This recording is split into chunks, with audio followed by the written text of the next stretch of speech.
What's this like to be out here helping with Kurt Warner side by side and doing some good for the community of Cedar Rapids? He's really terrible, Hammer. I mean, I'm not sure the guy ever had a job before the Hy-Vee grocery store. No, he's all right. He misses the nail a few times. He's not exactly Mr. Accurate. But yeah, he's been here since 8 o'clock this morning. He doesn't want to. He just wants to work. He doesn't want to do interviews. He doesn't want to pose for pictures, although he does. He really just wants to help out, and that's so typical Kurt Warner. The guy can never say no. I mean, I'd hate to be married to this guy because he just says yes to everybody. I think he still thinks, he's the guy at Regis Catholic High School who just, hey, I'll do whatever you want, Mr. Walt.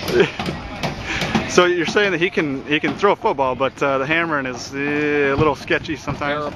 Terrible. And he needs protection because he's throwing it like this, and he's got it way down, instead of the handle hold, he's way down by the...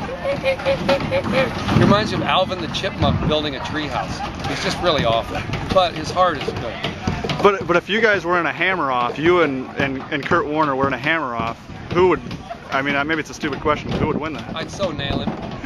I'd absolutely nail the guy. I'm pretty much a 3 or 4 stroke guy. He's like 37.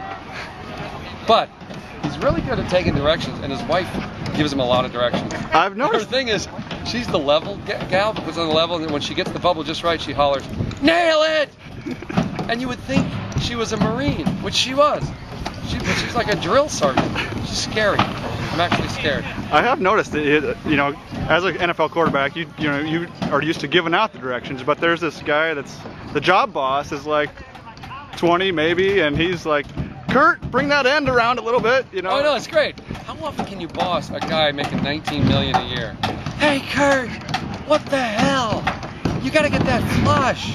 Who put these? Kurt, was that you? It's great. Exactly. So have you been to a Hy-Vee since you've been here? Yeah? Well, I used to be a grocery store stalker myself. Did you? So I was a bagger. So you guys can relate stories for that too. And then I said, you ever drop dinner? Because we used to drop dinner once in a while. Gotcha. Drop it. Yeah. He said, no.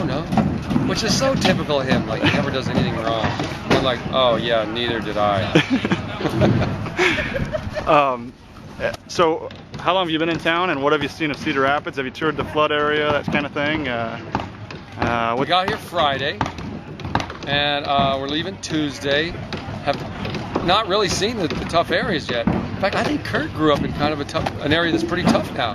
So I think we're going to go see that. We're going to see some flood damaged areas. We're going to build some more in the afternoon. Then we're going to go play football by the old cemetery where he used to play. And who knows what else he's got arranged for us. He's not well. There's something wrong with that guy. But he wants to show us all this crazy stuff. But he seems excited to be home, Yeah. Everywhere he goes. I mean, people know him anyway, but he's like, yeah, I had you in 3rd grade, something like that. Of course, he did 3rd grade 3 times.